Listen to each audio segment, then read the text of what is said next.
Então, agora oficialmente, bom dia a todos e todas. Nós vamos dar início ao grupo de trabalho 11. É um grupo de trabalho cujas apresentações, elas versam sobre o tema desigualdades, violência, fragmentação e segregação territoriais, né?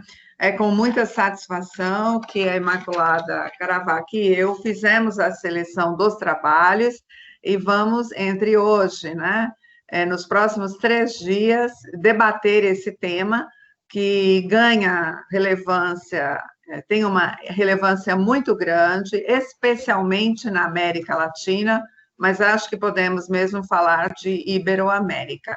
Então, desejamos a todos os participantes, né, um excelente trabalho nesses 3 dias. Convidamos os que estão se apresentando hoje a estarem conosco nas próximas sessões, porque eu acho que o mais importante é acompanhar a sequência dos trabalhos e contribuir com todos os colegas. Então, como estávamos combinando, cada expositor terá 15 minutos para a sua apresentação, e os demais participantes anotam as questões para o debate que vai ocorrer no final da sessão, após as apresentações. O primeiro trabalho é intitulado As Desigualdades Intrarregionais no Território da Cidadania Planalto Norte. Vai fazer a apresentação Luiz Cláudio Krajewski. Pois não, Luiz Cláudio, você pode começar, são 10h45. Olá, muito bom dia a todas e a todos. Inicialmente eu quero desejar, né, aos colegas que estão acompanhando aqui um bom evento a todos, né? Cumprimento a vocês, em especial 3 colegas meus que foram meus colegas no doutorado, a Carla, a Maria Roseli e o meu amigo Nelson, que acabou de chegar. Como também quero cumprimentar a Annelise, que foi minha colega na Universidade Federal da Fronteira Sul. Eu vou compartilhar aqui a apresentação com vocês nesse momento, e aí a gente já começa a conversar sobre.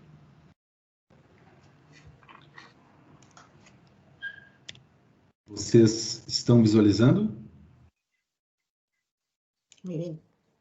Sim, estamos. Ótimo. Obrigado. Bom, pessoal, o título, então, é As Desigualdades Intrarregionais no Território da Cidadania Planalto Norte, Santa Catarina, Brasil, né? Esse trabalho é um trabalho, primeiro, de identificar quais são essas desigualdades socioeconômicas, lembrando que esse território da cidadania, ele fez parte de uma política pública do governo federal, que foi o Programa Território de Cidadania, que foi criado justamente porque são territórios, né? Foram criados com 60 territórios em 2008, ampliado para 120 territórios em 2009, né, que são regiões mais empobrecidas ou menos desenvolvidas do território brasileiro, né? No caso de Santa Catarina, existem 2 territórios nessa situação, e o meu trabalho é sobre esse território do Planalto Norte catarinense. Bom, como pressuposto, na introdução, eu faço uma discussão sobre as desigualdades socioeconômicas, né, que é motivo de vários estudos e debates, mas desigualdades socioeconômicas regionais em territórios e também em entidades subnacionais, mas aqui é tentar identificar também as desigualdades intrarregionais, ou seja, por mais que um território seja classificado como empobrecido, menos desenvolvido, mesmo assim há diferenças significativas dentro desse território. As características socioeconômicas, elas não são homogêneas entre os municípios desse território. Então, o objetivo partiu disso, dessa discussão sobre, fiz uma introdução sobre essas desigualdades para chegar ao desenvolvimento do território da cidadania Planalto Norte.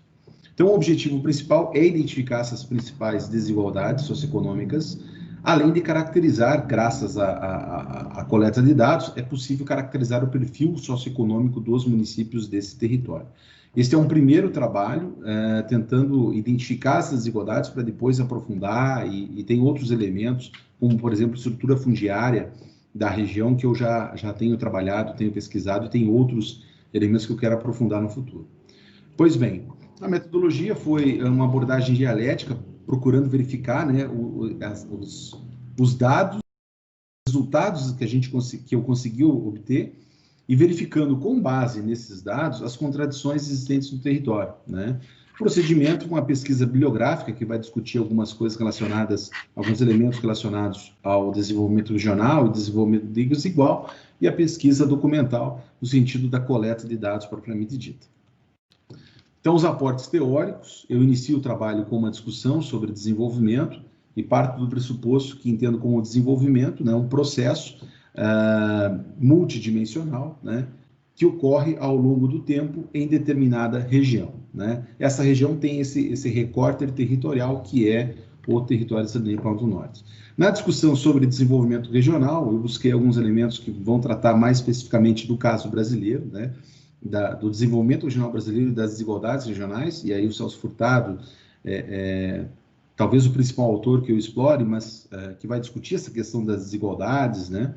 O Cano, que faz a discussão a respeito da concentração no desenvolvimento e na industrialização brasileira, a Tânia Bacelar de Araújo, que faz a defesa de uma política nacional de desenvolvimento regional, e o Carlos Brandão, que contribui com outros elementos relacionados a essa discussão.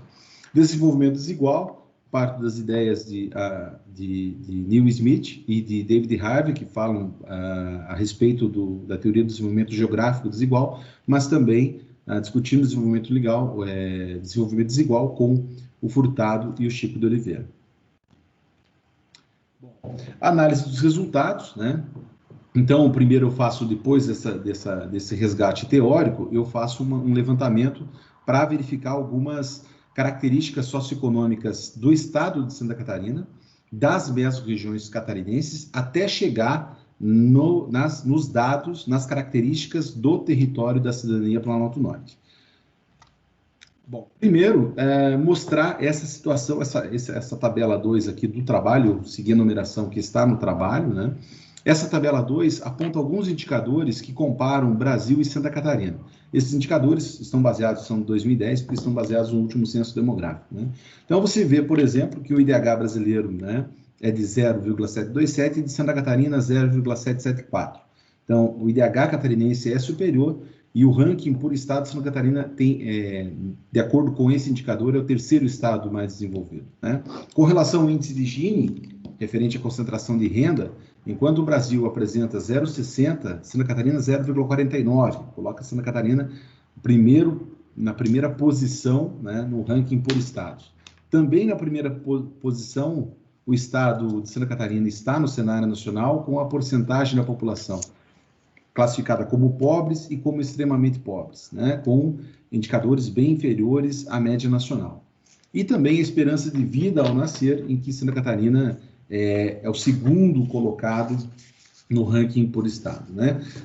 Alguns dados a mais sobre isso: Santa Catarina tem, em extensão territorial, o 20º estado brasileiro, né? Possui uma população de 3,42% da população brasileira, que coloca em 10º no ranking nacional. O PIB catarinense é de 4,21%, a contribuição do PIB catarinense com o PIB brasileiro. Possui também um PIB per capita de R$ 39.592, acima do PIB per capita brasileiro, né? Uma diferenciação também ainda com relação ao valor adicionado bruto, a contribuição do setor industrial de Santa Catarina é de 27% ante 21% da indústria no caso brasileiro. Então, com base nisso, mostra outros trabalhos já exploraram isso, né? O grau de desenvolvimento de Santa Catarina e diversos estudos apontando Santa Catarina como um estado privilegiado e com grande destaque, né, nessa situação de desenvolvimento socioeconômico. Porém, existem desigualdades regionais significativas e essas podem ser observadas a seguir.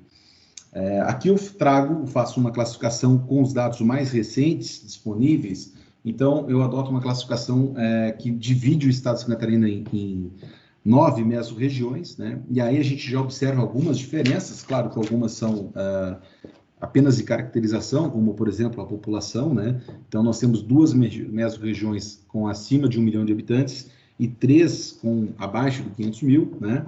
Mas esse dado essa tabela, a tabela 3, já mostra alguns indicadores que serve para a gente ter uma diferença dessas diferenças dessas desigualdades socioeconômicas regionais, né? Então, por exemplo, a mesorregião norte catarinense, ela contribui muito, ela apresenta um maior PIB das mesorregiões, né? Possui um PIB per capita elevado, né? E, além disso, a participação no PIB é de 21,43%, ou seja, o Norte contribui com mais de 1/5% do PIB estadual. Se a gente somar as 3 mesorregiões com menor contribuição, casos de Extremo Oeste, Serra e Meio Oeste, elas juntas não chegam a 15%, né? Há também a questão do PIB per capita, é possível a gente verificar uma diferença do maior, que é o norte catarinense, para o menor, que é o sul catarinense, acima de R$12 mil, né? Na tabela 4, eu vou discutir aqui rapidamente, né? Mostra o primeiro indicador é o IDH, em que a Serra Catarinense é a única mesorregião com grau médio de desenvolvimento, as demais têm grau alto de desenvolvimento. Na taxa de urbanização, índice de Gini não é uma diferença tão relevante assim, mas na taxa de urbanização já nos mostra uma diferenciação considerável, principalmente com relação às regiões extremo oeste, oeste catarinense e também meio oeste catarinense, né? Com relação aos extremamente pobres, apenas uma região, que é a região sul, tem resultados melhores que a média catarinense, né? Todos os demais com regiões com resultados piores, com destaque para as regiões do extremo oeste e da Serra Catarinense. Na tabela 6 a seguir, eu vou fazer a discussão agora a respeito das características do território da cidadania Planalto Norte. Esse território ele é composto por 14 municípios, como está listado na primeira coluna, né? E a gente vai rapidamente mostrar essa diferenciação, essa desigualdade em relação não só aos números com relação ao Estado, mas também às desigualdades intra-regionais, né? Então, nenhum município possui a renda média superior à renda média catarinense. É o último dado, né? A última coluna, de 2010. Nenhum município supera a renda per capita catarinense de 2010, né? 3 municípios, no caso Bela Vista do Toldo, Matos Costa e Monte Castelo, possuem renda média inferior à metade da renda média de São Bento do Sul. São Bento do Sul é o município desse território que possui a maior renda per capita, né? Na coluna terceira, participação do PIB do território, dos municípios do território no contexto estadual, a gente pode observar que o território contribui com 4,187, né? Ou 4,2 do PIB catarinense é oriundo desse território, desses 14 municípios. Aqui eu faço uma ressalva, o território, do ponto de vista de área territorial, equivale a 10,5%, né, do território catarinense e possui uma população equivalente a 5,7%. Porém, a contribuição do PIB é de 4,2%, né? São Bento do Sul, se a gente olhar a coluna ao lado, ele é o município que mais contribui com o PIB do território. Então, na quarta coluna, nós temos aqui a participação de cada município no PIB do território. Então, São Bento do Sul tem um número ali, 25,78, ou seja, somente o município de São Bento do Sul contribui com mais de um quarto do PIB do território. Em contrapartida, 4 municípios contribuem com menos de 2%, né? Casos de Bela Vista do Toldo, Major Vieira, Matos Costa, né?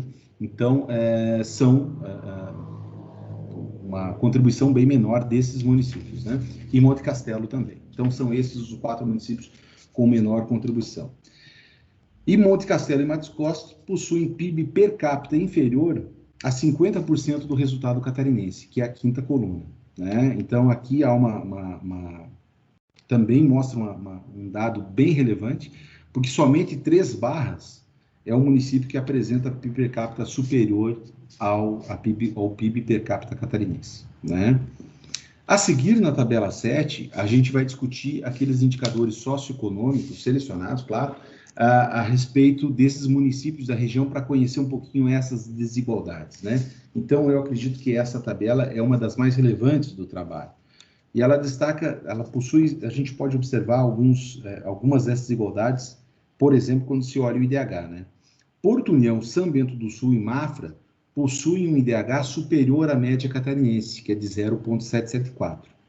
Porém, Bela Vista do Todo, Irineópolis, Matos Costa, Major Vieira e Monte Castelo não só estão abaixo, como eles também são classificados como municípios com grau médio de desenvolvimento, né?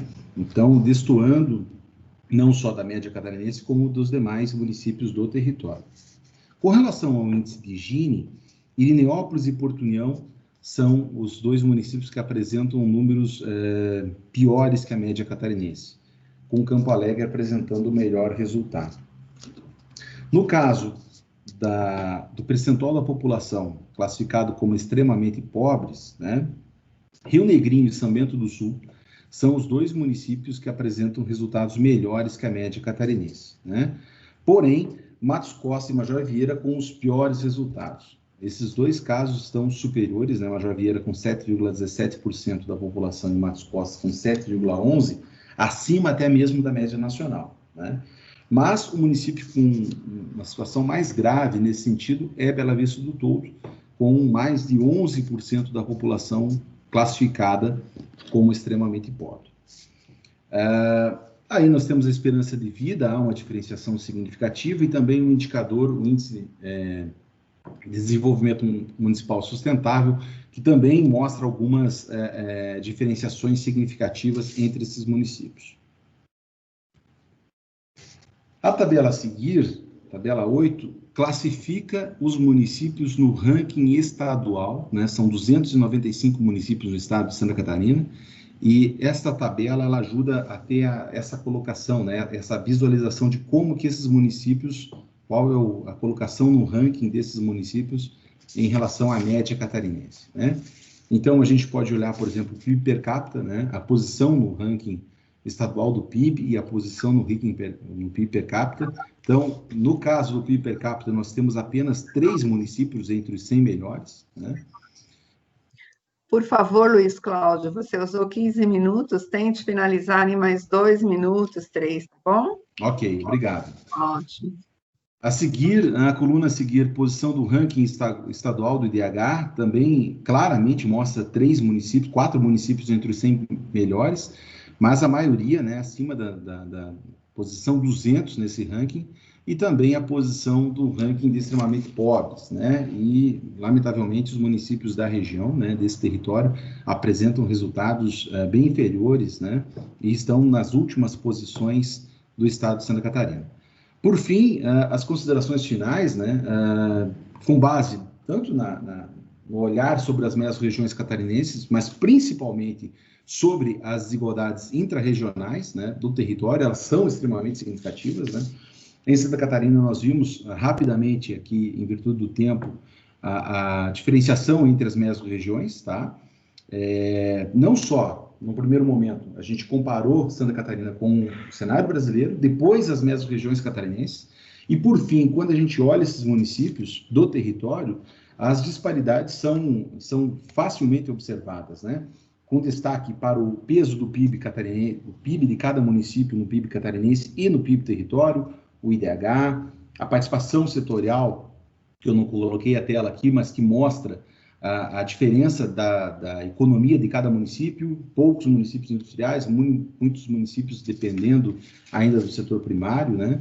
Taxa de urbanização também significativa, percentual de extremamente pobres e PIB e renda per capita, né? Então, esse primeiro trabalho, nesse sentido, foi buscar identificar, e é possível verificar claramente, as desigualdades socioeconômicas que existem dentro do território da cidadania Planalto Norte.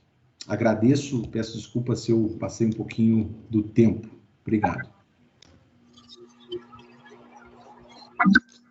Muito obrigada, Luiz Cláudio. Não, ficou dentro do bastante razoável, né? Você fez a sua apresentação em 17 minutos, eu agradeço. Antes de passar a palavra para o seguinte, eu pergunto se os colegas, né, do trabalho Fragmentação Urbana em la Zona Metropolitana de Cancún, México, estão presentes. Estaba también Víctor Borrás, ¿no? Perdona. Sim. Mas Vitor vai fazer a apresentação agora. Vamos, então, apresentar determinantes espaciales de la pobreza en Uruguay. Víctor Borrás Ramos. Por favor, Víctor. Hola, ¿cómo andan? No sé si se escucha bien. Sí, sí. Sí. Si se ve Sí. correctamente la imagen. Sí. Sí. Más o menos. Hay mucha luz Ah, sí, no. atrás de perdón. ustedes. Tiene mucha luz detrás.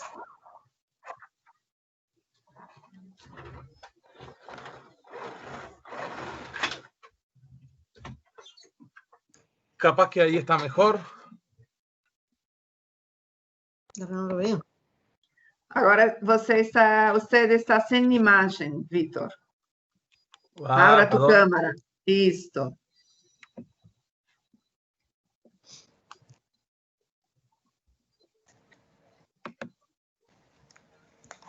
Ahí no, ¿no?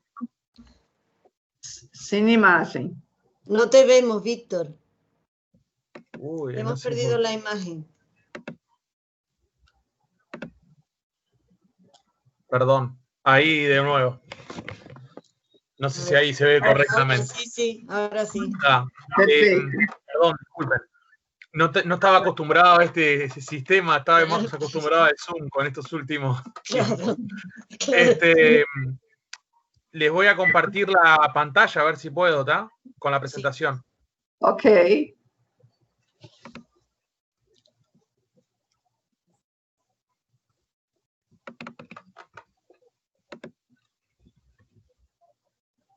No sé si la ven ahí.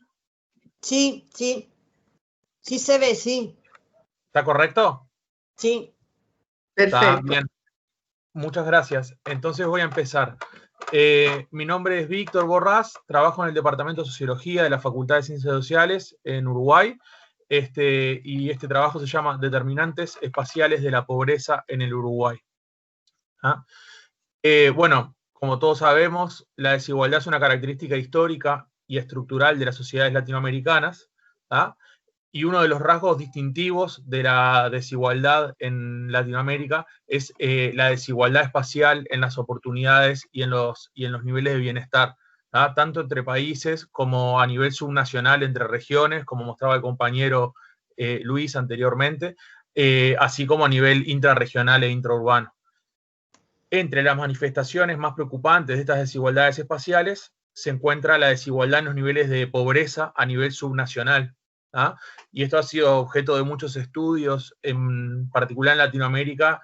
La herencia de los estudios de mapa de pobreza han sido muy importantes a través de necesidades básicas insatisfechas, por ejemplo. Uruguay, en el contexto regional, muestra niveles significativamente altos de equidad territorial, según lo muestran varios trabajos que comparan la desigualdad territorial entre países de la región. Sin embargo, los antecedentes uruguayos han mostrado a través de los últimos 5 décadas que el país, lejos de ser homogéneo,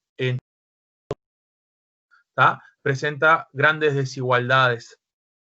Uno de los aspectos más importantes de estas desigualdades es la desigualdad en los niveles de pobreza entre diferentes regiones del Uruguay. ¿Tá?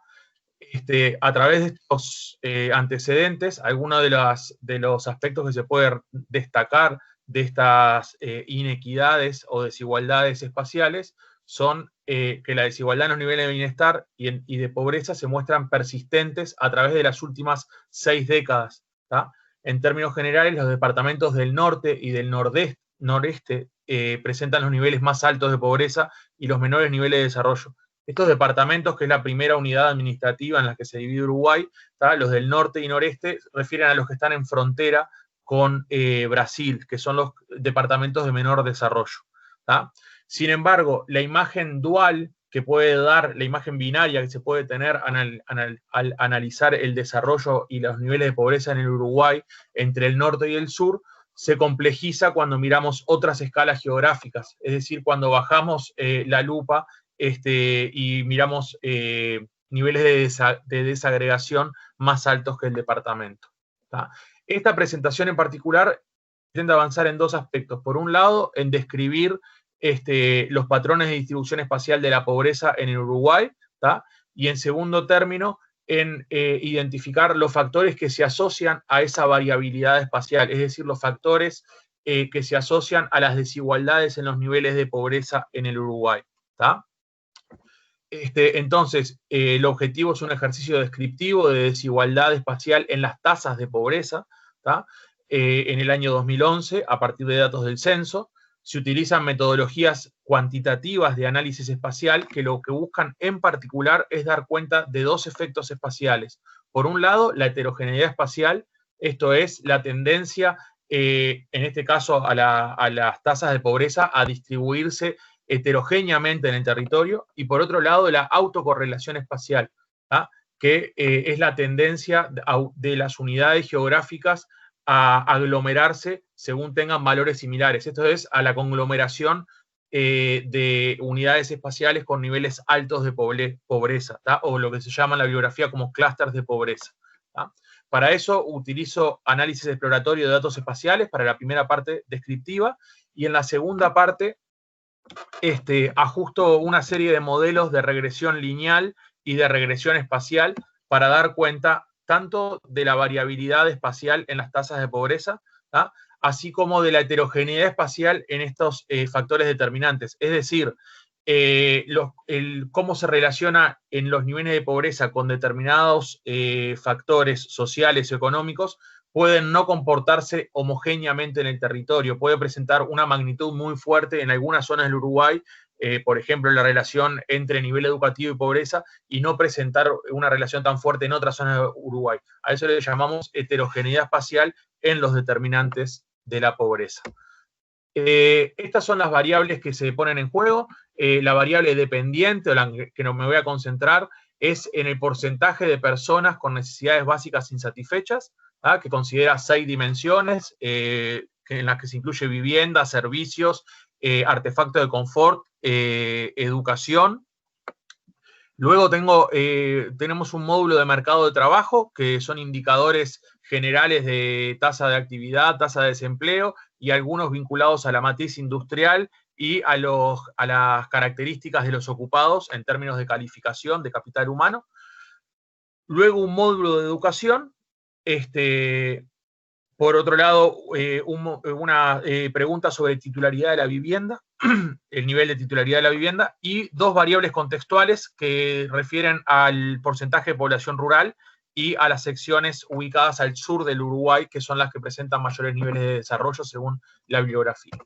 Para ver los patrones, en primer lugar, vemos un mapa de la distribución de las necesidades básicas insatisfechas en Uruguay, y como decíamos antes, se advierte una tendencia a conglomerados de niveles altos de pobreza en la región norte y noreste. Perdón que no traje en el mapa el resto las referencias para que se puedan ubicar un poco mejor, pero sobre la parte superior derecha de la pantalla vemos la frontera con el Brasil, ¿tá? Y sobre la parte inferior izquierda y sobre la izquierda de la pantalla la frontera con Argentina.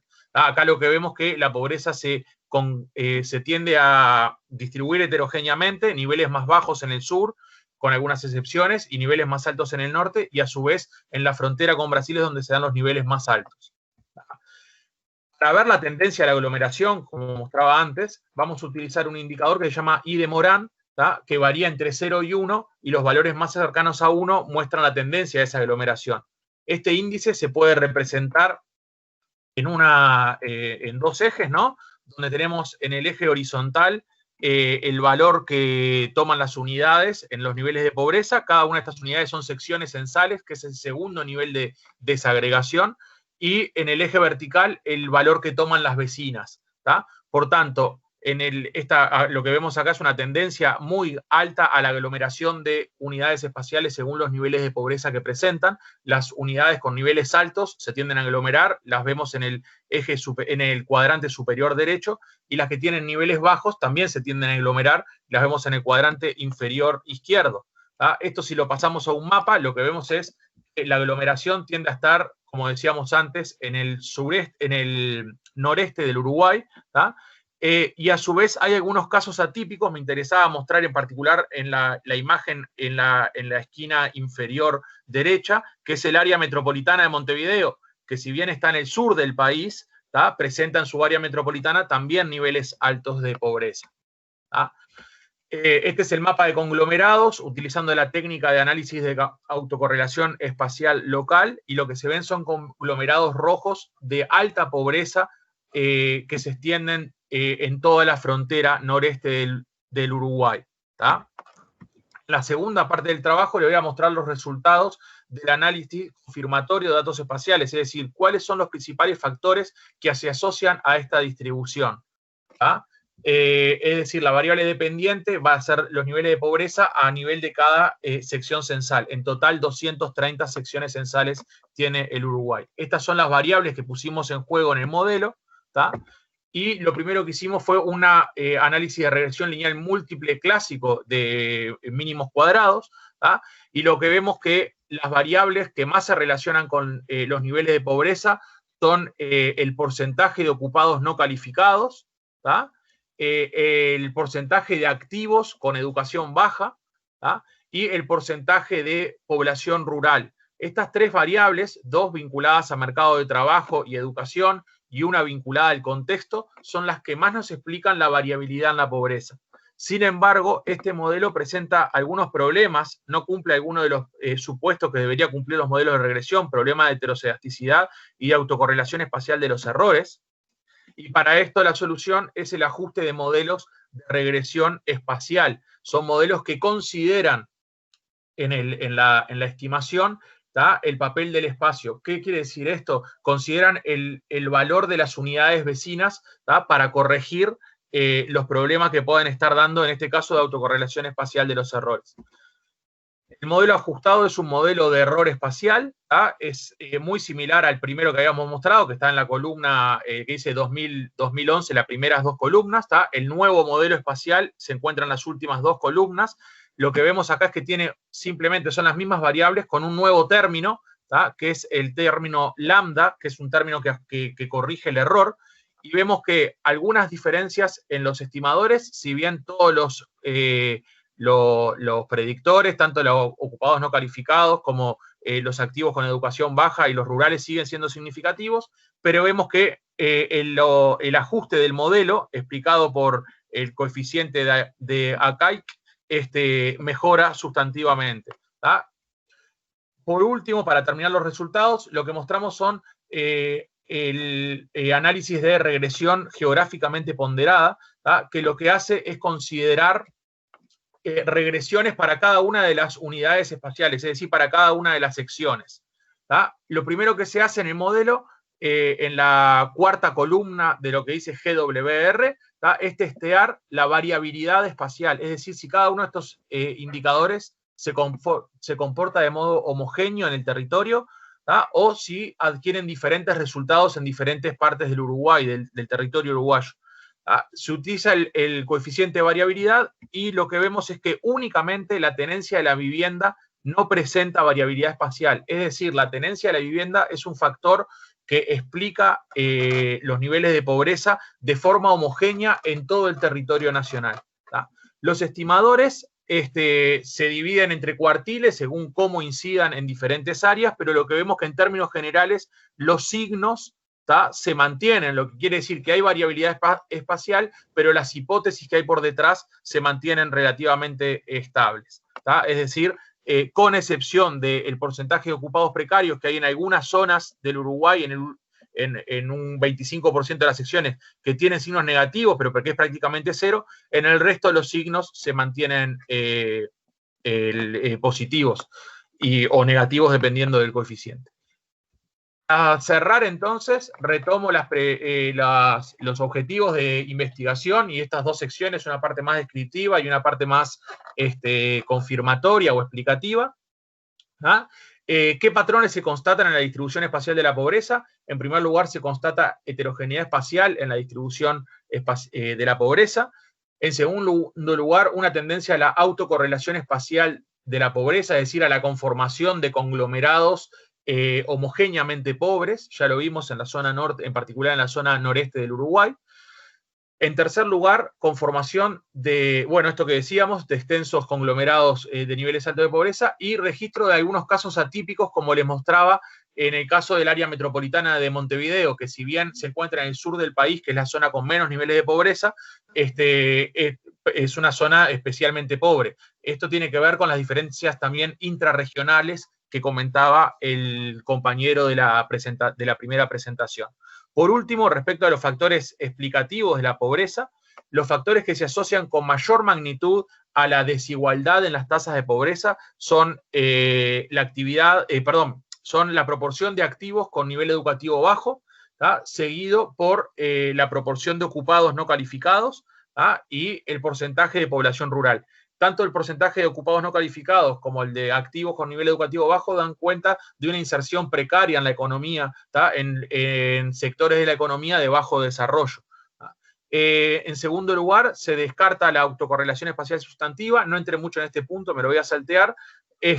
Y por último, se corrobora la variabilidad espacial en todos los parámetros, con excepción de la tenencia de la vivienda. Esto me parece que es interesante porque lo que nos da cuenta es que las teorías y los marcos teóricos que utilizamos para explicar determinados fenómenos, en este caso la desigualdad espacial en los niveles de pobreza, no se pueden aplicar homogéneamente o no se constatan homogéneamente en todo el territorio, ¿tá? En algunos lugares, como vimos, por ejemplo, el porcentaje de ocupados no calificados adquiere mayor peso que en otros, ¿tá? Y bueno, dejo por acá, muchas gracias, y cualquier cosa la seguimos después en el momento para el intercambio.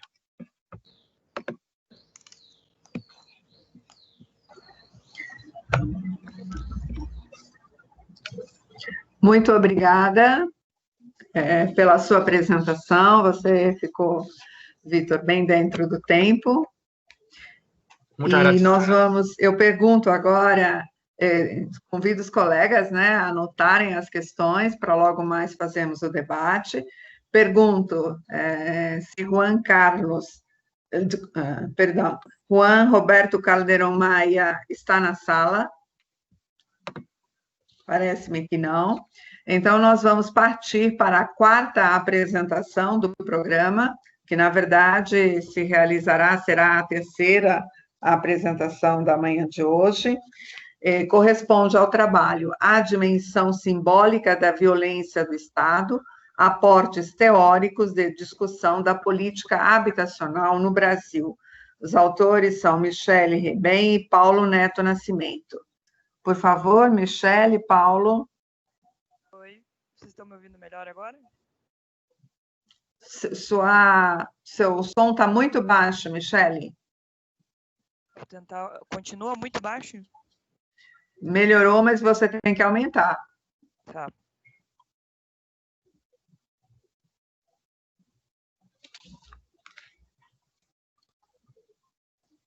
Eu não sei se você está com a conexão baixa, mas também seria bom você abrir o vídeo. Tá, só um pouquinho.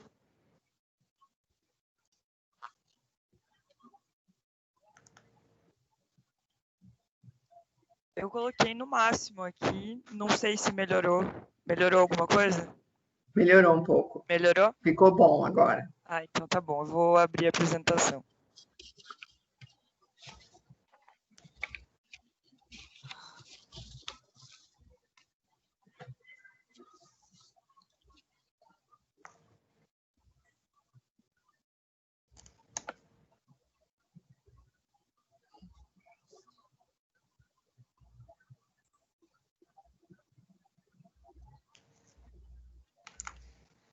Vocês já estão vendo a apresentação? Sim, estamos vendo. Sim. Eu posso começar? Pode começar, Michele, por gentileza. Tá bom, então. Meu nome é Michele Rebem, eu sou mestranda no programa de pós-graduação de gestão urbana da PUC Paraná. E esse trabalho foi feito com a coautoria e coorientação do Paulo Nascimento Neto, que é professor doutor na PUC, no programa de pós-graduação de gestão urbana. Bom, o título do meu trabalho é a violência simbólica, a dimensão simbólica da violência do Estado, aportes teóricos de discussão da política habitacional e eu quero dizer que ele é o meu primeiro contato direto com a minha dissertação de mestrado. Então, eu estou propondo aqui uma relação crítica entre as políticas habitacionais e a violência simbólica que o Estado promove, de forma tanto objetiva quanto subjetiva, desde remoções forçadas até relações de dominante do Estado e dominada da sociedade civil. Então, eu vou tentar tecer uma reflexão sobre as políticas públicas e o estudo da utopia advinda do Estado e das suas práticas, principalmente aqui nas imposições das formas de morar. Bom, Michele, por gentileza, antes de você começar, está dando um ruído na apresentação. Pode ser que seja você mexendo no fiozinho do microfone. Você não acha que poderia retirar esse fone de ouvido? Vou tirar, sim, só um pouquinho. Talvez fique mais claro. Vamos fazer a tentativa?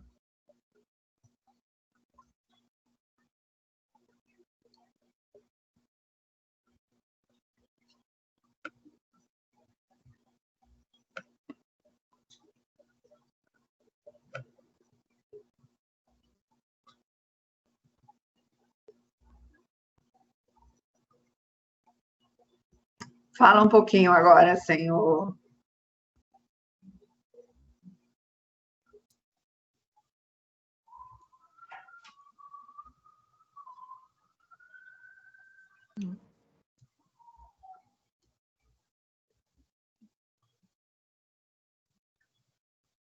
Você está me escutando, Michele?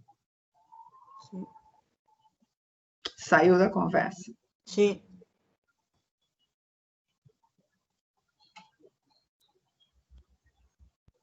Entrou novamente. Não.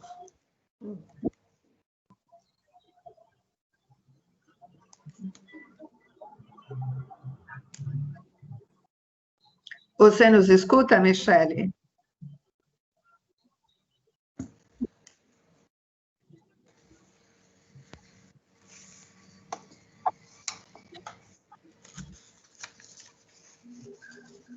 Oi? Está me ouvindo?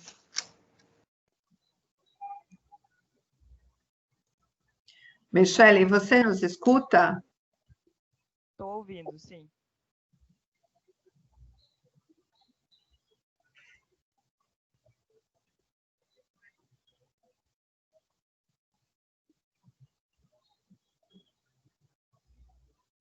Você está escrevendo que está ouvindo, mas nós não te ouvimos. Se a solução for o fone, volta com o fone, então. Mas no ícone do seu computador, na porção inferior, onde está o ícone de som, você pode alterar o som de fone de ouvido, retirar. Senão, você volta a colocar o fone de ouvido. Nós não te ouvimos.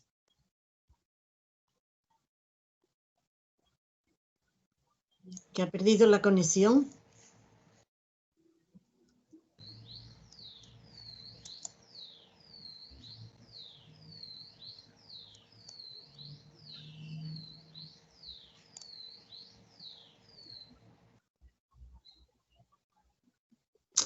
Oi, estão me ouvindo?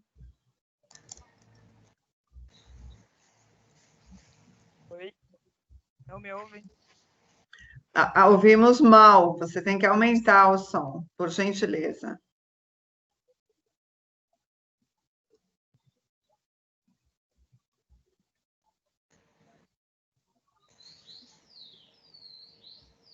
Ainda ouvem mal? Muito mal, praticamente inaudível.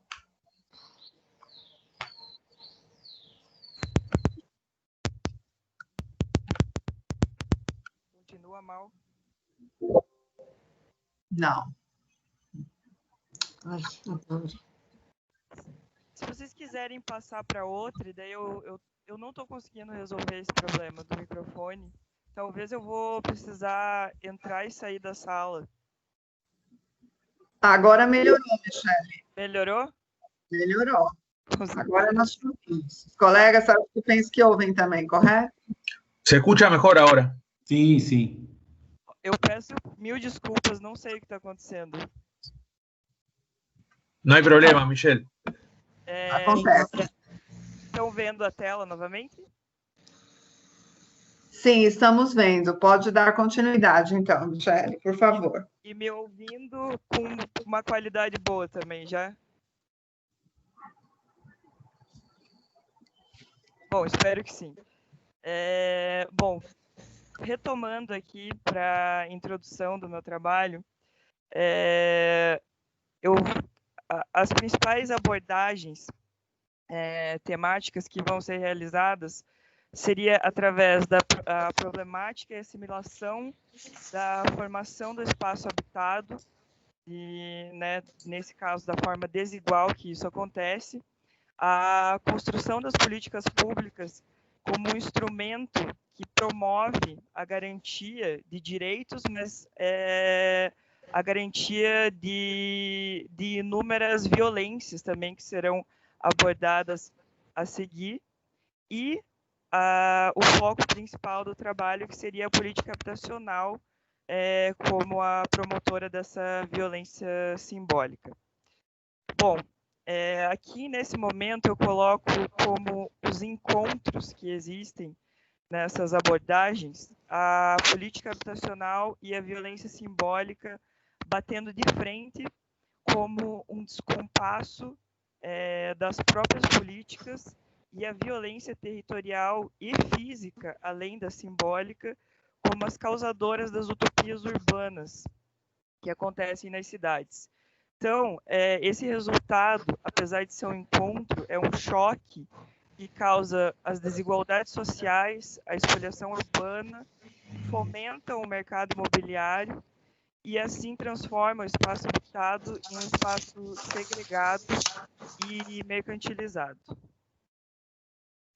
Bom, parte da problematização vai se desencadear nessa desigualdade social e na desigualdade de valores, que aqui eu aponto Lefebvre e a Ana Fanny como os principais autores da cidade e a realidade urbana dependerem do valor de uso, né? Então, existe uma desconexão da materialização dos processos sociais. O espaço acaba sendo pensado como um produto, o espaço deveria ser pensado como um produto e produção da sociedade, imerso em uma realidade de produção social, e ele acaba servindo como um produto de valor de uso e não de valor de troca. Então, isso fica muito claro aqui nos desencontros que acontecem das relações de poder, dos confrontos de diferenças, principalmente sociais, apontados também aqui pelo Lefebvre e pela Raquel Ronick, de uma sociedade que tem políticas públicas, principalmente daqui no cunho habitacional, que visam a estratégia de classes, de forma inconsciente ou consciente, acabam gerando a segregação. E isso seria daí parte de uma reflexão da Raquel Ronick sobre a cidade, da utopia da cidade para todos, né? Dentro dessas políticas públicas que deveriam surgir da sociedade e retornar a ela, mas a gente sabe que isso não acontece de fato. Bom, esse processo político que acaba reproduzindo essa forma consciente e inconsciente dessa exclusão é bem relatada de forma, eu diria, com maestria, pelo Lúcio Kovarik, quando ele relata a subcidadania urbana, né? Quando ele fala do subcidadão. E isso promove e faz a gente questionar muito em relação a essa autoproclamação do Estado de alto e forte a glória e o poder, né, que ele emerge. E aí voltamos novamente para o Lefebvre, utilizando esse jogo de palavras da urbanização desurbanizante e desurbanizada, que acaba gerando essas imposições nas formas de morar, que é a discussão principal do trabalho em meio à violência simbólica. Bom, assim a gente tem uma questão aqui problemática da pergunta do artigo, que é em que medida a política habitacional promovida pelo Estado tende a reforçar as práticas da violência simbólica tradicionalmente presentes nessa reprodução do espaço urbano. Então, essa é uma questão que vai tentar ser respondida nos próximos slides, nos próximos capítulos do artigo. Então, a metodologia rapidamente utilizada foi a do IN e do GIL, que os procedimentos escolhidos foram uma bibliografia exploratória, né, a exploração de uma bibliografia já existente e uma análise documental, e uma análise desses dados coletados segundo os critérios levantados pela pesquisa bibliográfica realizada, focando aí na violência simbólica como objetivo geral e específico, no desenho das políticas habitacionais brasileiras e nas utopias urbanas, né?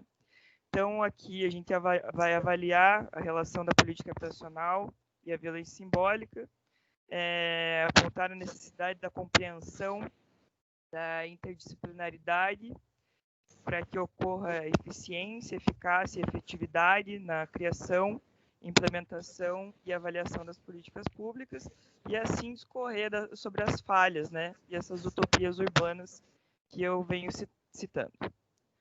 Bom, o primeiro capítulo se intitula Ótica Crítica das Políticas Habitacionais através do conceito de violência simbólica, e aqui a gente tem primeiro que fazer uma linha do tempo das fases da habitação no Brasil e lembrar que é uma dimensão que tem friamente o poder como resultado em via de mão dupla, né?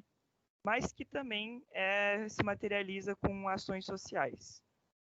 Então, primeiramente aqui, rapidamente, passando as fases que o Nabil Bonduc pontua como as fases mais importantes da política habitacional e da habitação social no Brasil, é o início da República, né, com a abolição da escravatura, marcando assim um momento que a ação pública pôde ser notada em relação à preocupação social do Estado. Então, esse é o primeiro momento. O segundo momento, a segunda fase, seria o reconhecimento de fato da habitação como uma questão social do Estado. Então, são as consequências da Revolução de 30 e o governo Vargas. A terceira fase, a gente pode marcar como a ditadura militar, e, apesar da ditadura, foram institucionalizadas o Banco Nacional de Habitação, BNH, e o Sistema Financeiro de Habitação, SFH. E a quarta fase, aí já marca o pós-ditadura, e também a extinção, né, dos programas que surgiram anteriormente, e essa transição da política habitacional do regime militar para a implementada em 2004. Então, a quinta fase seriam as políticas habitacionais que a gente conhece, desde da criação do direito à habitação na Constituição, a criação do Ministério das Cidades, do Estatuto da Cidade. Então, é uma nova política que é a que a gente conhece até hoje, até a fase atual. Bom, a gente pode analisar essa evolução de acontecimentos do âmbito habitacional como ações decorrentes do processo de urbanização, e é um processo sócio-histórico, né? E ele tem uma marcação de talvez uma interdisciplinaridade que ainda não assegura esse aprendizado mútuo, mas que deveria ser, assim, né, uma necessidade de diálogo, de aprendizado mútuo e superação de fronteiras artificiais entre as políticas setoriais urbanas, aí da gestão urbana com a política habitacional. E aqui, nesse momento, a gente pode citar planejamento físico-territorial, parte dessa interdisciplinaridade, juntamente com o social, e que eles sejam inclusivos para que a gente possa ter, a gente já tem, né, obviamente, os instrumentos de política de desenvolvimento urbano de um município. Aqui eu cito principalmente o plano diretor, mas existem, né, outros decretos, leis, diretrizes programáticas de atuação dentro da Declaração Universal dos Direitos Humanos até a Constituição Brasileira, que garantem a moradia como um direito social. Mas isso a gente consegue perceber que existe, desde do princípio, a forte intervenção do Estado para a efetivação desses instrumentos e políticas públicas. Então, existe essa garantia do direito social, obviamente, mas a produção do espaço ainda é como a cidade, espaço, mercadoria, como a Ana Fani pontua. E esses programas que se vinculam à política habitacional ainda acabam não respondendo a todo o cardápio imenso de demandas e complexidades que existem nessa área, por ter um modelo ainda desenvolvimentista e socialmente perverso, que aqui, finalmente, a gente pode entrar no poder de cunho simbólico, político e num poder subordinado do Estado. Então, aqui a Raquel Ronick cita uma teia normativa existente nessa relação de poder, que ela fala que é invisível e silenciosa, que ao invés de efetivar esses direitos, acaba discriminando os espaços e assim criando espaços de poder e espaços de exclusão. E o Menezes complementa que esse sistema jurídico que existe dentro das políticas habitacionais prova que elas são geridas através de relações econômicas, e que, na verdade, essa teia normativa é bastante visível e molda a dinâmica das cidades e, principalmente, da habitação social. Então, aqui, para esclarecer a dominação simbólica do Estado, ele age como um agente formulador e implementador da política habitacional. E assim, essa ocupação espacial ocorre através de mecanismos que acabam conduzindo à segregação residencial. Então, aí volta a relação de dominado e dominante. O dominante acaba aceitando a sua definição como dominante e acaba buscando uma assimilação dessa dominação simbólica. Então, é isso que o Bourdieu fala, em relação a esse poder, a dominação, a violência simbólica, que acaba acontecendo de forma implícita e subjetiva, e até mesmo explícita, mas que a gente acaba não considerando uma violência. Então, ele coloca que a Schaeffer coloca que a habitação é um objeto de interesse de diversos agentes que atuam na forma espacial construída. E, finalizando essa primeira parte, o valor de troca da habitação perpassa, então, e prevalece sobre o valor de uso, como já foi citado anteriormente. E essa é uma fala do Lefebvre que o Menezes traz para ele quando analisa essas políticas, o direito à moradia e as políticas habitacionais. O segundo momento seriam as consequências subjetivas da desigual formação do espaço habitado. Essas consequências subjetivas, né, já foram citadas tanto no começo quanto nesse primeiro momento, mas aqui eu deixo mais claro que existe essa prevalência, né, do valor de troca e essa aquisição especulativa das moradias e que nem sempre são diretamente ligadas à habitação, mesmo quando a gente sabe que existe a lei da função social. Michele, só um minutinho, você já usou 15 minutos, procure concluir em mais 2 ou 3, tá bom? Tá bom, tudo bem, desculpa. E essa especulação imobiliária tende a demonstrar essa expansão do capital e, por consequência, a valorização do valor, como o Menezes cita. Bom, isso vem através de turbulências sociais e injustiças sociais que acabam atrasando as conquistas dos direitos e até mesmo a ausência dos direitos, e o Bourdieu coloca como uma percepção objetiva e subjetiva, que são combinações de probabilidades extremamente desiguais e que sedimentam as lutas simbólicas e que mostra a relação simbólica do Estado com essa força simbólica em cima das políticas públicas. Bom, aqui, então, só para mostrar as percepções das forças simbólicas com a violência simbólica, com as falhas nas políticas públicas e as utopias urbanas, e concluindo que o espaço pode ser considerado um meio mediador de onde existe a ação e produção da vida, como produção e produto, que é como ele foi tratado aqui, que acaba gerindo essa segregação socioespacial e a privação de lutas e projetos. Então, a Ana Fanny coloca que essa produção do espaço tem como consequência a própria reprodução. Então, é uma produção de movimento, de constante realização da sociedade através dessa reprodução. Uma última questão aqui seria a que o Souza traz da igualdade em relação a quê, desigualdade em relação a quê.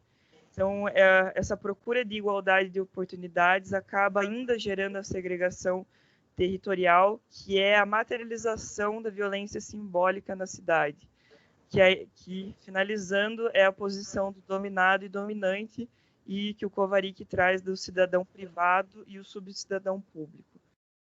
Considerações finais, só deixar a questão habitacional como, além da construção de casas e déficit habitacional, essa impessoalidade na criação das políticas públicas e ainda uma metodologia muito tecnicista, essa falta ainda de noção do direito à cidade, não como uma totalidade, não como uma centralidade da cidade, as terminologias ainda usadas de cidade legal e cidade informal, criando ainda uma segregação causada, né, por essas próprias terminologias, e talvez para uma pesquisa futura, uma abordagem empírica pertinente que possa mostrar essa atuação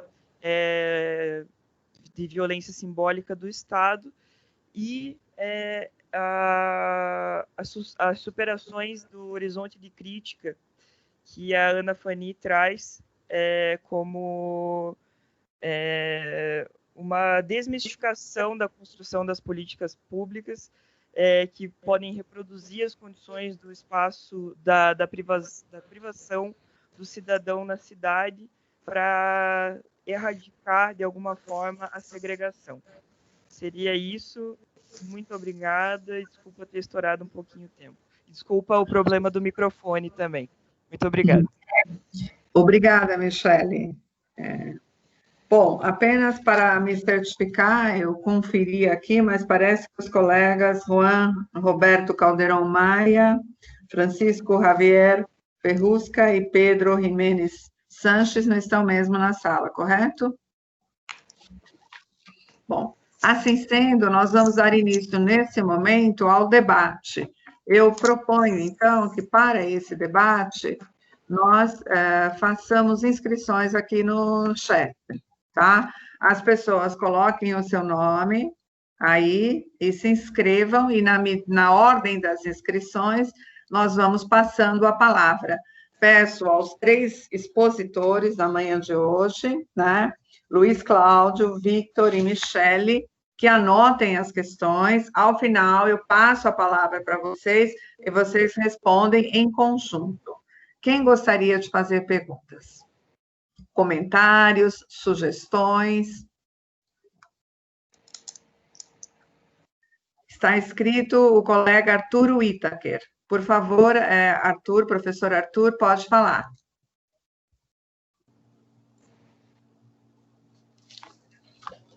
Bom dia a todos e a todas. Primeiramente, eu queria cumprimentar a professora Maria Encarnação e a professora Imaculada pela coordenação dessa sessão. Desejo-lhes um bom dia. Cumprimento também aos colegas que já expuseram essa manhã e eu lhes apresento algumas poucas perguntas no sentido de conhecer um pouco mais do seu trabalho e também de valorizá-lo. Eu vou fazer uma pergunta que se repete ao Luiz e ao Vitor, e eu a farei primeiro em português e depois em castelhano ao Vitor. Luiz Cláudio, muito bom dia. Eu tenho uma curiosidade. Existem disparidades intrarregionais muito marcantes quando se observa o território de cidadania que você está estudando? E ainda nessa linha de observar a heterogeneidade dentro desse recorte, existem diferenças entre o urbano e o rural que sejam muito marcantes do ponto de vista dos indicadores que você utilizou? A pergunta agora ao colega Vítor Borras. Vítor, bom dia. Tenho duas perguntas a usted, companheiro. ¿Existen disparidades intrarregionales desde sus zonas de investigación en Uruguay? Y después, ¿existen diferencias muy grandes entre campo y ciudad en su investigación? Gracias. Muchas gracias. Muchas gracias, Vítor. E, por fim, uma pergunta a Michele. Michele, seguramente, qual seria o objeto de sua investigação? Ela parte de um recorte temporal específico, de um recorte temporal, de um recorte espacial específico, é um estudo de caso, porque isso teria rebatimentos numa pergunta que se desdobra dessa. Como você avalia ou pesquisa as consequências subjetivas dessa violência simbólica? Ela é tratada retoricamente, teoricamente, ou você está investigando sujeitos concretos no seu mestrado? Agradeço muito a oportunidade de apresentar essas perguntas e parabenizo mais uma vez a todos os colegas. Muito obrigado. Obrigada, professor Arthur, pelas questões apresentadas aos três expositores. Na sequência, por favor, Nicolás Cuervo, gostaria de falar, apresentar suas questões? Hola, buenos días. Pues muchas gracias a todos por las presentaciones. Me disculpo, mi portugués es nulo, les hablo en español, intento hacerlo comprensible. Para Luis, tengo también preguntas para los tres. Para Luis, primero, las desigualdades que nos muestras territoriales me parece que están muy claras y con indicadores seleccionados. Yo quisiera saber si has identificado o si de pronto se puede vincular esto con alguna existencia política regional o política social territorializada, diferenciada en los espacios. Creo que esa es una pista para conectar el problema que estás describiendo con los esfuerzos que se están haciendo para disminuirlos o los efectos perversos de estas políticas que pueden estarlos ampliando, ¿no? Magnificando. Quisiera saber si has visto en este tema de la descentralización, de la política regional, que existe y si algunas iniciativas que existían, tengo entendido en Brasil muy importantes, han desaparecido. Eso por este lado. Para Víctor, por otra parte, bueno, te quería preguntar primero sobre el indicador de necesidades básicas insatisfechas. no sé si existen algunos, si en Uruguay existen otros índices multidimensionales de pobreza, un poco que actualicen las variables que de necesidades básicas insatisfechas se ha ido desactualizando, ¿cierto?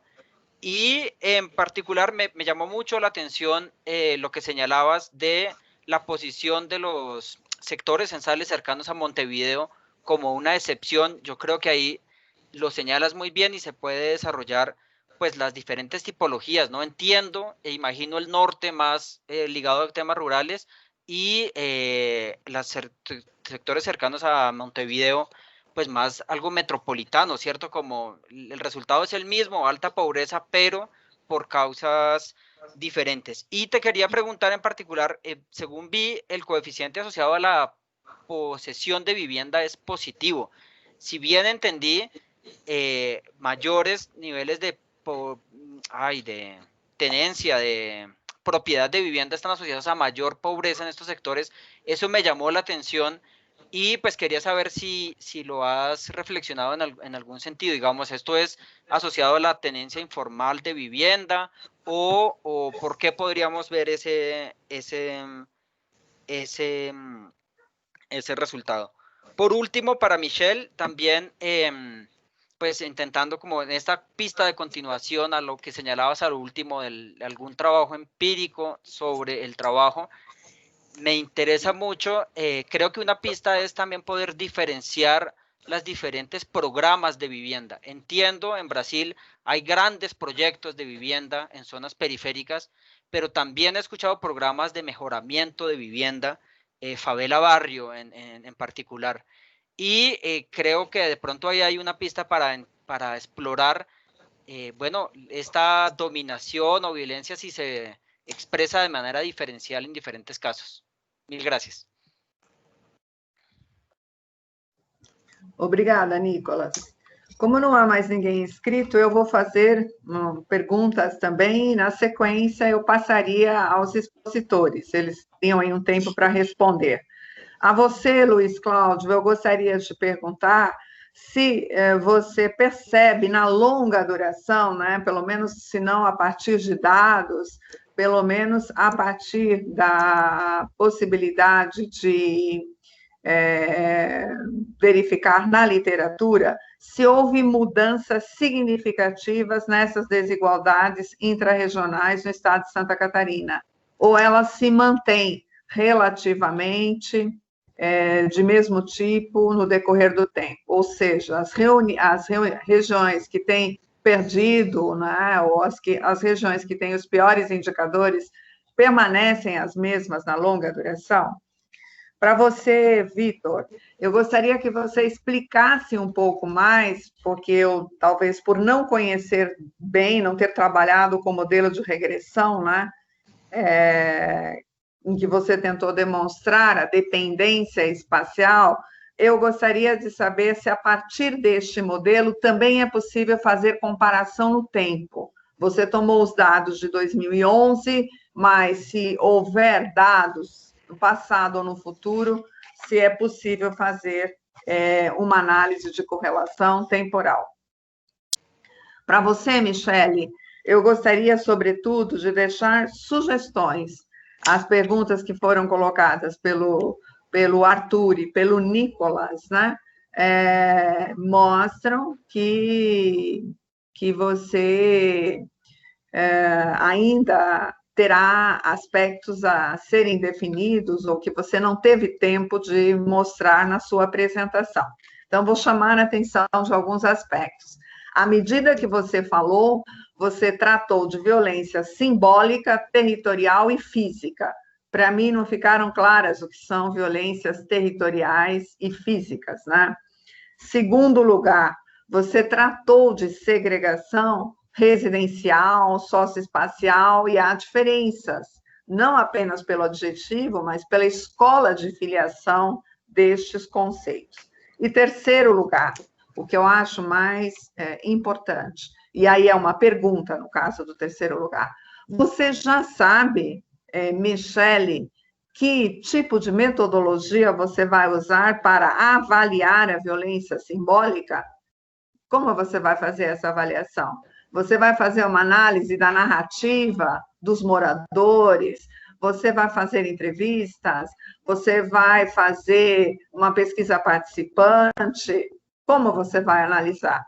Porque esta metodologia é o que vai te indicar, inclusive, a delimitação empírica do seu trabalho, ou não, você vai só analisar os documentos oficiais, mas você falou de segregação. Segregação, ela só se estabelece na relação entre os sujeitos. Como você vai verificar a relação entre segregados e segregadores, ou segregados e não segregados? Bom, agora acabo de verificar aqui que me passou despercebido que a Imaculada também tinha a mão levantada. Eu passo a palavra a você, Imaculada, antes de passar aos expositores. Gracias. Bueno, yo primero también quería agradecer a los expositores sus trabajos que me han interesado mucho. Creo que me pierdo un poquito con el portugués, la verdad, lo siento, pero probablemente algunos matices pues se me escapan. Pero de todas maneras sí quería comentar algunas cuestiones que me parecen desde mi punto de vista importantes. A Luis Claudio, que a mí me ha interesado los datos que ha dado, pero ¿por qué no un mapa? Yo que no conozco la región, además, me parece que un trabajo que está hecho desde la perspectiva territorial, sin un mapa, pues deja un poco, vamos, yo le sugeriría que lo integrara.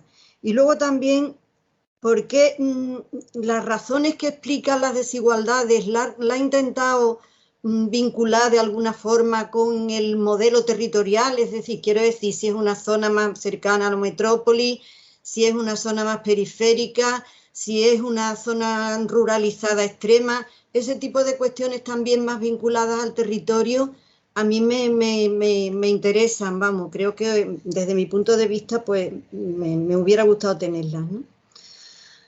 En cuanto a la exposición de Víctor, he visto que tiene una relación de indicadores muy alta, ¿no? Por supuesto, que ha utilizado como central me parece interesante y bueno, sirve, pero me gustaría saber si ha utilizado también algunos otros indicadores que están relacionados, por ejemplo, a mí últimamente me está interesando mucho la mortalidad en relación con la desigualdad, porque en los trabajos que yo, en los casos que conozco, veo que hay una relación directamente proporcional, pero además muy extrema, entre las tasas de mortalidad y las condiciones de desigualdad. Y creo que quizá integrando ese otro indicador, si es que no lo tienen en la cantidad de indicadores utilizados, me parece que puede aportar bastante, creo. También en este caso me interesa saber por qué la frontera noreste, qué relación, qué condiciones ocurren en la frontera noreste, qué condiciones estructurales, qué pasa ahí, por qué se explica que la pobreza sea más alta en esta zona respecto a Víctor. Y si tiene alguna explicación para esos casos atípicos a los que ha hecho referencia. Y por último, Michelle, que a mí me ha interesado también la exposición, pero claro, es muy teórica y me he perdido un poco, ¿no? Porque habla de igualdad de orientación, igualdades que generan desigualdades. Exactamente qué tipos de igualdades se está refiriendo, porque si son a normas, las normas, pues de alguna forma tienen que contemplar para quién van dirigidas, no son, si son genéricas y no están fundadas en las condiciones de las personas, las que van a utilizarse, pues creo que quedan ahí un poco, no sé, me genera una cierta confusión. Y por otra parte, también me parece que los diferentes programas de vivienda, lo decía Nicolás, quizá a lo mejor aclararía bastante la situación con respecto a algunas de las cuestiones que ha comentado sobre las desigualdades, ¿no? Nada más, muchas gracias a los tres y bueno, perdón porque mi portugués seguramente me he perdido cosas, a lo mejor estoy preguntando algo de lo que han dicho y yo no me he enterado bien, pero lo siento si es así. Não, para nós brasileiros, Imaculada, normalmente nós compreendemos razoavelmente bem o espanhol. Eu acho que para vocês é um pouco mais difícil, mas vamos nos entendendo, sem dúvida. Eu passo a palavra, então, aos expositores, na mesma ordem das apresentações, começando, portanto, pelo Luis Perdón, Cláudio. María, ¿podría hacerle una mínima pregunta a Luis? Agregarle Sí. una a la de Nicolás, porque me pareció que era pertinente cuando Nicolás preguntaba si había procesos políticos que podrían explicar eso. Yo la pregunta que tenía anotada era si me podría ilustrar, porque tampoco conozco la región de Santa Catarina, qué diferencias puede haber también en las matrices productivas al interior del Estado o en los mercados locales que expliquen las diferencias al interior de Santa Catarina, es decir, sumar a la pregunta sobre política de Nicolás una pregunta más sobre desarrollo económico y matriz productiva. Ótimo, Vitor. Anotado? Anotado, né, Luis Cláudio? Então, nós vamos agora partir para as respostas. Eu proponho para cada expositor até 5 minutos para abordar as questões que foram feitas. Pode ser assim? Passo a palavra para você, Luis Cláudio. Olá, eu agradeço as questões. 5 minutos será bem corrido para tentar responder a todos, mas, primeiramente, Arthur, sim, existem características, desde o tamanho do território, ocupação, quando que o município foi emancipado, perfil econômico. Então, essas disparidades existem entre os municípios. Isso fica claro não só com os indicadores, né? É que eu conheço a região, então sei de algumas especificidades que acabaram não entrando no trabalho, mas, enfim, são muito fortes, né? E aí a segunda questão sobre a questão urbana e rural, esse município, esse território acabou entrando no programa Território da Cidadania, porque muitos municípios ainda dependem da agricultura, né? No trabalho na versão completa, tem município que a maior parte do PIB vem da agricultura. E a população rural é presente em alguns municípios, né? É forte em alguns municípios, né? A taxa de urbanização é menor, como sinalizei ali, mas existem também essas diferenças. E, claro, isso vai implicar na própria economia do município, né? Então, o município mais industrializado ali, o São Bento do Sul, por exemplo, ele já tem uma população, uma taxa de urbanização muito alta, é bem diferente de municípios como Matos Costa ou até mesmo Major Vieira. Na questão colocada pelo Nicolas, assim, essa regionalização de 14 municípios, ela é fruto do programa Territórios da Cidadania, que foi um programa criado, então, lá das Secretarias de Desenvolvimento Territorial, né? Mas o programa a política foi descontinuada, ela nunca foi encerrada definitivamente, né? Quando ela caiu em desuso, né? Mas era o programa Territórios da Cidadania. Do ponto de vista do Estado, existem ações políticas estaduais, estímulos, e existem, claro, as iniciativas municipais de incentivo para a atração de indústrias. Porém, nada substancial. O Estado de Santa Catarina teve, durante alguns anos, aí, a criação das Secretarias de Desenvolvimento Regionais, que buscava, que no discurso era promover o desenvolvimento das regiões, de acordo com as suas características e peculiaridades. Na prática, era apenas uma forma de desconcentrar. Não havia descentralização, mas sim desconcentração, né? E ela era muito limitada, né? Tanto que foi transformada depois em Agência de Desenvolvimento Regional e acabou sendo extinta, né? E a nova Política Nacional de Desenvolvimento Regional, que é recente, de 2019 no Brasil, ela acabou ignorando o trabalho que se vinha da discussão da nova PNDR desde 2013 e foi criada uma nova política em 2019 que, ao meu ver, ela é concentradora, né? Ela concentra, ela traz responsabilidade para a União a respeito da política regional brasileira, e aí, claro, limites terão, né? Mas, enfim, é algo que foi criada, a nova política, mas não se tem ainda muitos avanços nesse sentido. Na questão da Maria, da professora Maria, o que eu observo é que existem, sim, algumas regiões, poucas, que tiveram mudanças ao longo do tempo. Então, você, por exemplo, pega a região sul catarinense, que tinha uma questão do carvão e depois a cerâmica passou a ser forte. No oeste, extremo oeste, alguns municípios acabaram tendo uma injeção de investimentos, né? Algumas empresas se instalaram nesses municípios, como, por exemplo, a questão dos frigoríficos, que acabaram gerando, digamos assim, dando força econômica a esses municípios, mas não muda o caráter da desigualdade regional. Ela se mantém ao longo do tempo, né, entre as regiões catarinenses, algumas mais e outras menos desenvolvidas, né? Aí eu vou colocar para a professora Imaculada, eu vou pedir desculpas, no trabalho tem um mapa sobre Santa Catarina e o território. Eu quero ver se rapidamente consigo compartilhar aqui. Este é o mapa, se vocês conseguirem, não sei se vocês estão visualizando. Então, esse é o mapa de Santa Catarina, e na parte em destaque abaixo, aqueles pequenos municípios ali são os municípios que compõem o território Planalto Norte, tá? Detalhe que o norte catarinense, quando a gente falou em mesorregião, tem ótimos números, mas é por causa da região mais no nordeste, que ela é mais industrializada, próxima ao litoral, aos portos, enfim. Então, ela é uma região que acaba enaltecendo, destacando o norte, mas os municípios, a contribuição desses municípios para para a força econômica da região não é significativa, né? Não é expressiva. Os municípios contribuem um pouco com isso. E uma outra questão que a professora colocou é a respeito do modelo de desenvolvimento das regiões. Realmente, o território Planalto Norte, ele é um território periférico, né? Historicamente dependente do setor primário, tanto que a indústria ali instalada em São Bento do Rio do Sul, Rio Negrinho e Campo Alegre está muito baseada na questão da madeira, né?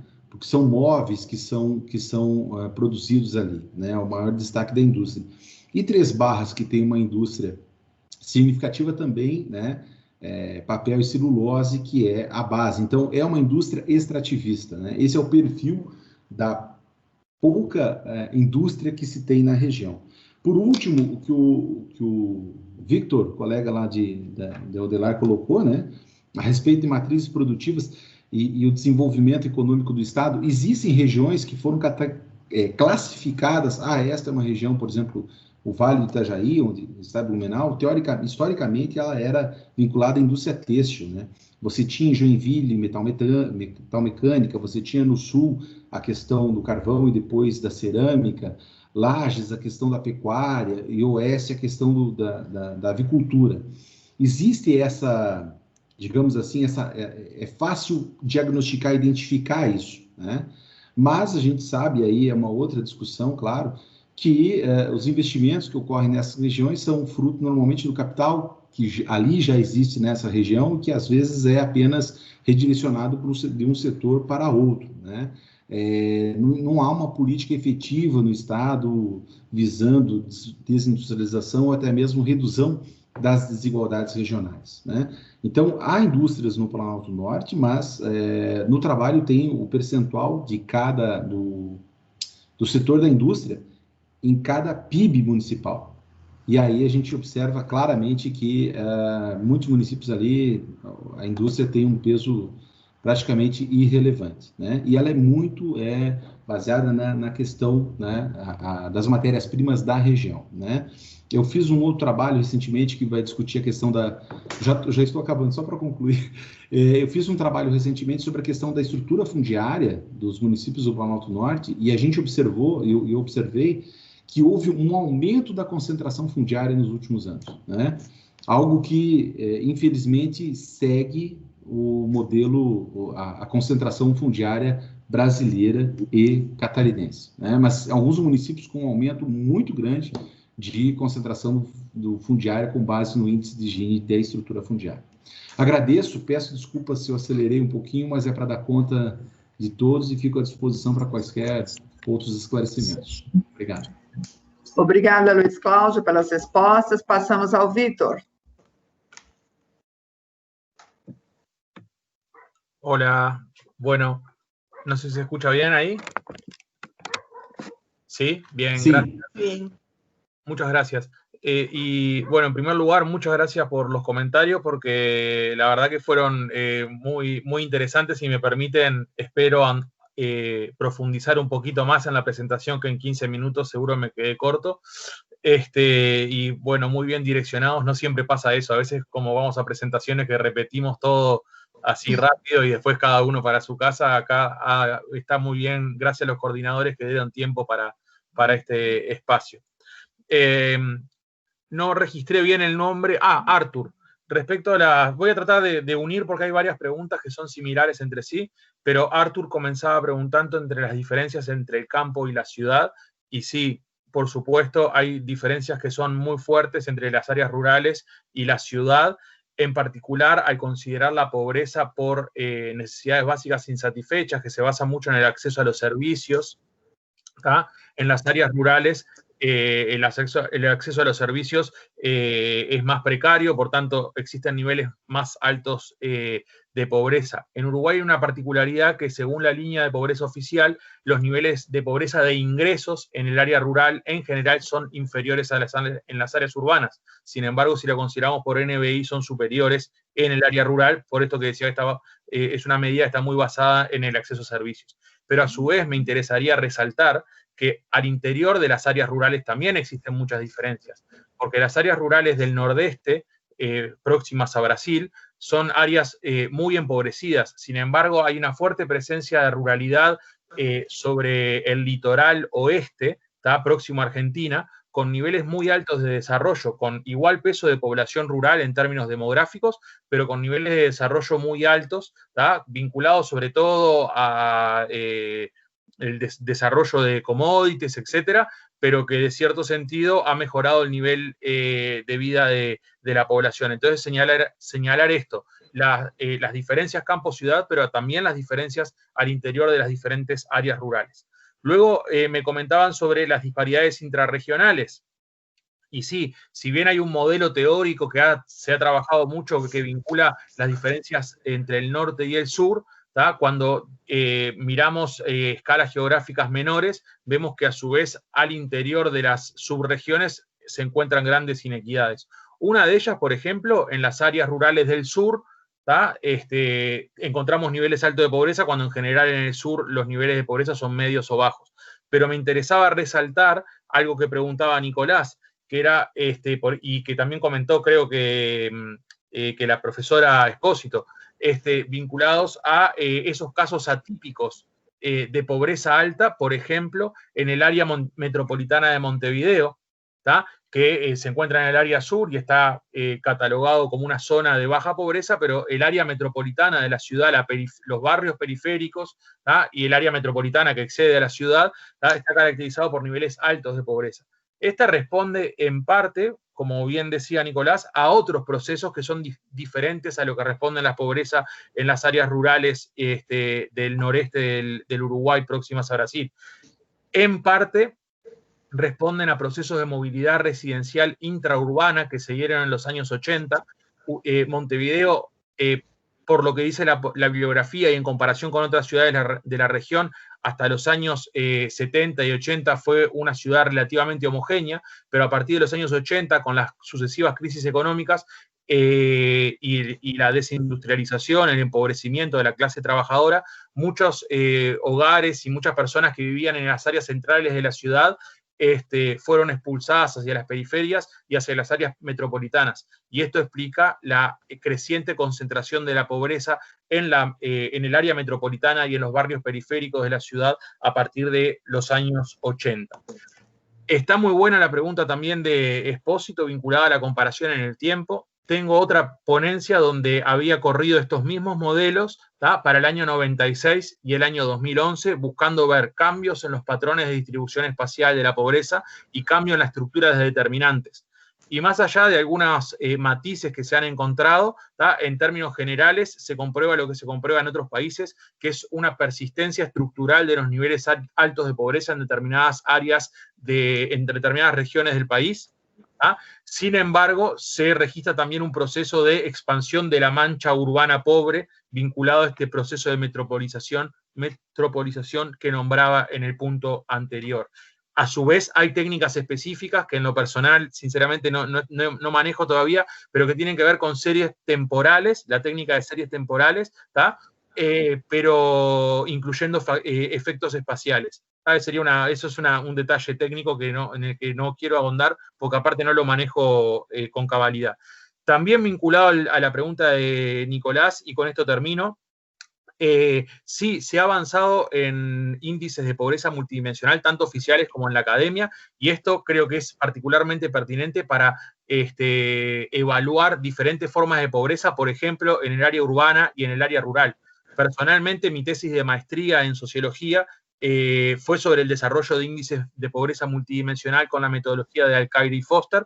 En este caso me concentré en las necesidades básicas insatisfechas porque me parece que es un indicador que más o menos todo el mundo maneja y no quería gastar tiempo, como quien dice, explicando nuevas técnicas de medición de la pobreza, pero por supuesto que que nos permiten captar especificidades que capaz que las CNBI no lo hacen.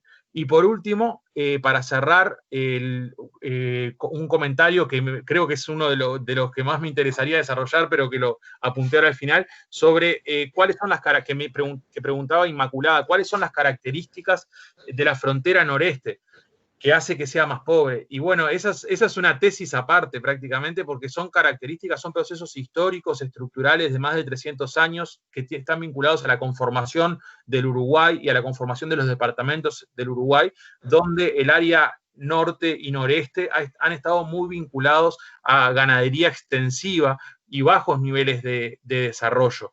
Eso, sumado a políticas que no han priorizado esas zonas del país, han hecho que los niveles de pobreza sean persistentes y estructurales en el correr de todo el siglo. En los últimos 15 años, con los gobiernos de izquierda, se priorizó particularmente esta zona del país, pero sobre todo con políticas de transferencia. Entonces, si bien se bajaron los niveles de pobreza, los niveles de desarrollo no cambiaron sustantivamente. En términos absolutos, los niveles de vida son mejores, pero las brechas entre regiones se han mantenido. Creo que es una tónica similar a la que se ha dado en otros países de la región con los procesos progresistas que han habido en los últimos años. Acá en Uruguay ya terminó porque a partir de este año asumió nuevamente un gobierno de derecha conservadora, así que, bueno, dejo por ahí, esa ya sería otra charla. Muchas gracias. Obrigada, Vitor. Eu passo a palavra para você, Michele. Estão me ouvindo bem? Sim? Sim. Não te ouvimos muito bem, Michele. Ainda está baixo? Um pouco, mas agora já dá para ouvir. Tá, tô com o microfone bem na boca aqui para ver se melhora, porque não sei o que está acontecendo. Eu queria agradecer as perguntas e os comentários. Bom, primeiro do Arthur, em relação ao recorte espacial, estudo de caso, se os sujeitos, se vai ser uma pesquisa retórica, teórica, se os sujeitos serão concretos. Bom, o recorte espacial é a política em si nos últimos 10 anos, a política habitacional, a produção habitacional dos últimos 10 anos. O estudo de caso, ele já foi definido para a pesquisa do mestrado. É uma comunidade em Curitiba, que se chama 23 de agosto, e a escolha dela é porque ela era, primeiramente, um assentamento totalmente informal, e agora ela é metade assentamento informal e metade foi legalizado. Então, a escolha foi exatamente por isso, porque eu tenho aqui um objeto de estudo, que são as pessoas que estão agora vivendo de acordo, né, entre aspas, de acordo com as leis da Prefeitura de Curitiba, e as pessoas que continuam fora desse recorte legal, né, da Prefeitura de Curitiba. Então, o instrumento que eu vou utilizar, né, serão as entrevistas, bem direcionadas com líderes de movimentos, principalmente o líder da comunidade 23 de agosto, que eu já estou entrando em contato, e aí também moradores, as pessoas que têm algum trabalho mais ativo dentro da comunidade, e as pessoas que também não têm trabalhos ativos dentro da comunidade, que são apenas os moradores da comunidade. E aí, essas entrevistas também vão se dar com os moradores do entorno, não só da 23 de agosto, mas também de outras comunidades do entorno que já estão legalizadas. O que eu vou tentar analisar aí? Vou tentar instrumentalizar essa visão da violência simbólica, da forma que ela se efetiva de fato e a forma que se gera através da imposição estatal nas formas de morar aí nesse assentamento, especificamente em relação a essa regularização ou não das terras. Acho que eu respondi tudo do Arthur. Do Nicolas, ele perguntou do empírico. O empírico seria essa comunidade de 23 de agosto, estudo empírico. Eu não entendi muito bem dos melhoramentos das habitações, qual foi a pergunta, mas o que eu vou responder em relação a isso o recorte do Estado, ele vai ser o segundo plano, não vai ser o primeiro plano. O primeiro plano que eu vou procurar estudar é a gestão democrática e a gestão participativa. E se a gente pergunta para qualquer prefeito, enfim, vereador que seja, ou até mesmo um professor de pós-graduação, ele vai falar que existe já essa gestão participativa, essa gestão democrática, mas a gente sabe que quando a gente entra em contato com as comunidades, isso não é efetivo, né? Então, o que eu vou procurar estudar nessa parte do melhoramento das habitações, ou até melhoramento da comunidade por inteira, na parte da gestão participativa da própria comunidade, deixando de lado a intervenção estatal nessa gestão da comunidade. Então, o que a gente vai questionar é que essa intervenção estatal já existiu, já houve esse melhoramento, entre aspas, e a gente vai tentar ver o que pode acontecer ali dentro dessa comunidade através da gestão participativa e colaborativa e democrática dentro da própria comunidade. Não sei se respondi, mas tentei chegar perto. A professora Maria Encarnação, eu agradeço as ponderações sobre a violência simbólica, a violência física e territorial. Eu acho que pelos problemas que eu tive aqui com o microfone, com o tempo, eu acabei me perdendo com o tempo, porque eu tinha marcado o tempo aqui, e daí como eu saí, entrei, enfim. Né? No trabalho ele está mais especificado a diferença ali da violência simbólica para a violência física e territorial. A violência simbólica seria o que a gente não vê, e a territorial, né, e física seria o que a gente vê e que a gente consegue mensurar, seria, né, mais o quantitativo e qualitativo. E a violência simbólica, eu acho que ela não se encaixa em nenhum desses dois ainda. Até é um questionamento do meu próprio orientador em como a gente vai conseguir avaliar, né, essa violência simbólica que ocorre dentro dessa comunidade, porque o próprio Bourdieu, que é o autor que eu estou usando para fazer né, que é o que traz o conceito da violência simbólica, ele fala em não objetificar o próprio objeto de estudo. Então, é um estudo assim, extremamente subjetivo né, nesse recorte, mas que vai ser bem diferenciado no trabalho, a parte da violência simbólica e a parte da violência física territorial. Da parte da metodologia, da análise, o estudo antes da pandemia seria um estudo totalmente etnográfico. Infelizmente, por causa da pandemia, eu tive que daí passar para inspirações etnográficas, e agora vai ser de análise dessas entrevistas, que eu ainda não sei se vão ser entrevistas pontuais, né, pergunta e resposta, ou se uma análise através de relatos da própria comunidade. Vou ver ainda o que encaixa melhor no meu objeto, né, no que eu quero estudar. Não sei se eu respondi tudo, mas da professora Imaculada, agora, eu entendi perfeitamente do que a professora perguntou das igualdades ali, que geram as desigualdades. Eu acabei não... Eu tive que passar rápido aquela parte, mas eu estava fazendo referência a algumas constatações do Souza, que ele fala sobre a igualdade em relação a quê, desigualdade em relação a quê. E ele exemplifica de uma forma de fácil compreensão que os indivíduos devem ter o seu acesso a equipamentos culturais urbanos de maneira não apenas garantida por lei, mas também por condições efetivas de acesso, e daí eu cito o acesso cultural dessas pessoas a esses equipamentos. Então, eu estava tratando ali talvez de uma falta de igualdade de oportunidades que acaba gerando essa segregação, tanto simbólica também, como corpóreo-territorial.